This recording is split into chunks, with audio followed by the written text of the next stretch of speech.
नशिबाला दोष देऊन कधीच नसीब बदलत नाही, पण आलेल्या क्षणाला महत्त्व देऊन शक्ती आणि युक्तीचा गेम केला तर कदाचित नसीब चालेल, बोलेल, कदाचित पडेलही।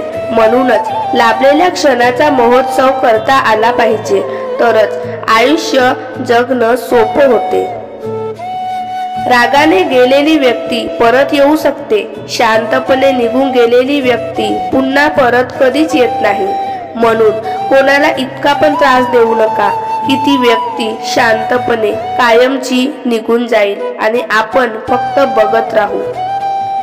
नुसतंच आपलं म्हणून नाही चालत, आपल्यांनी आपल्याला मनापासून आपलं समजावं लागतं।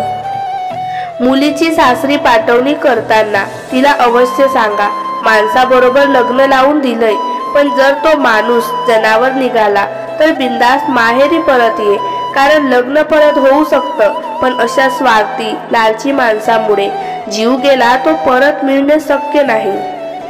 प्रत्येक सासूने आपल्या मुलापेक्षा सुनेला जास्त जीव लावावा, कारण हे असं वळण आहे जिथे सून दुरावली तर मुलगाही दुरावतो। एका स्त्रीला नवऱ्याकडून हवा असलेला सुंदर दागिना म्हणजे त्याने दिलेले स्वातंत्र्य, मनाचे स्वातंत्र्य, विचारांचे स्वातंत्र्य आणि ते विचार जगण्याचं स्वातंत्र्य। हाच प्रत्येक स्त्रीला लाख मोलाचा दागिना असतो। कुणावर पूर्ण विश्वास ठेवून पहा, तोच तुम्हाला कुणावर विश्वास न ठेवायला शिकवेल। परिस्थिती हा सगळ्यात मोठा गुरु आहे, कारण जगायचं कसं हे आणि कोणाशी वागायचं कसं हे परिस्थितीशिवाय दुसरं कोणी शिकवू शकत नाही। वाहून घेणं आणि वाहत जाणं या सारख्याच वाटणाऱ्या गोष्टींमधला फरक तसा मोठा आहे।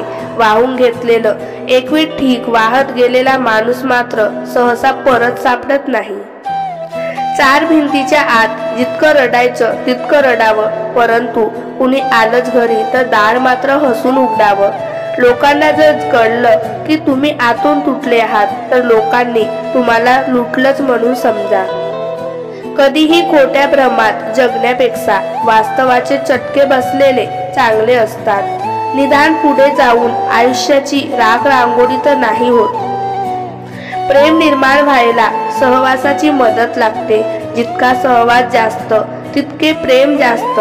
आकर्षणाला एक सेकंदाचा सहवास पुरतो, म्हणूनच आकर्षणाला अस्तित्व काही सेकंदापुरतच असतं। अवसर मिळून सुद्धा माणसात परिवर्तन का होत नाही? आळस मध्ये येतो की अवसर मिळाला आहे हेच ध्यानात येत नाही। आळस मध्ये येतो की अहंकार, आणखी एक महत्त्वाचा घटकही परिवर्तनाच्या मार्गात आडवा येतो। आपण आपल्या कोणतंही परिवर्तन घडवून आणलं नाही तरी आपलं काही बिघडत नाही असं माणसाच्या ध्यानात आलं की संपलं। मळलेली पायवाट सोडायचं धाडस कुणी सहसा करत नाही। कोणी म्हणतं प्रेम मिळण्यासाठी नसीब लागतं, कोणी म्हणतं प्रेम मिळण्यासाठी धमक लागते, पण मला वाटतं प्रेम मिळण्यासाठी समोरच्या व्यक्तीचंही आपल्यावर प्रेम असावं लागतं।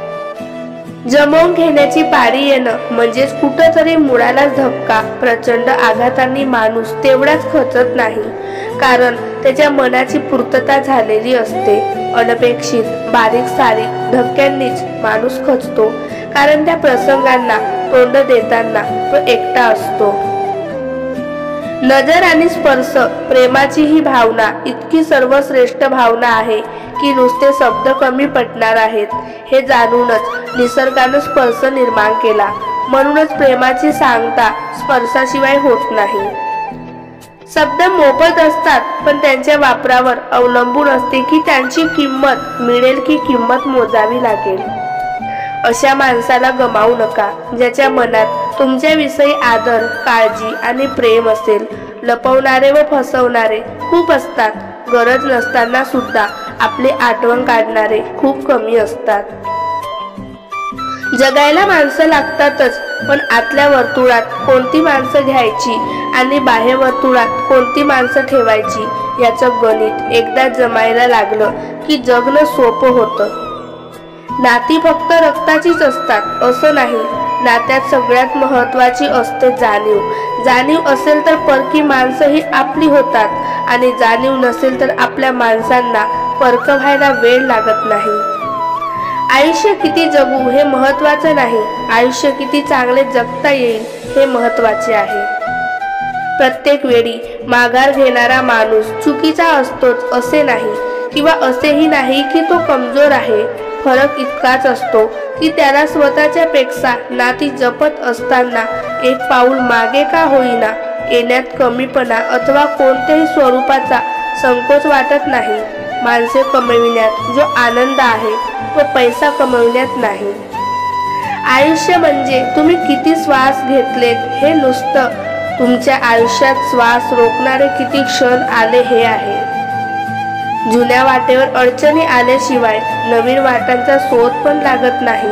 जीवनात स्वतःला न पटणाऱ्या गोष्टी स्पष्टपणे जो नाकारतो त्याला कधीच पश्चाताप करण्याची वेळ येत नाही.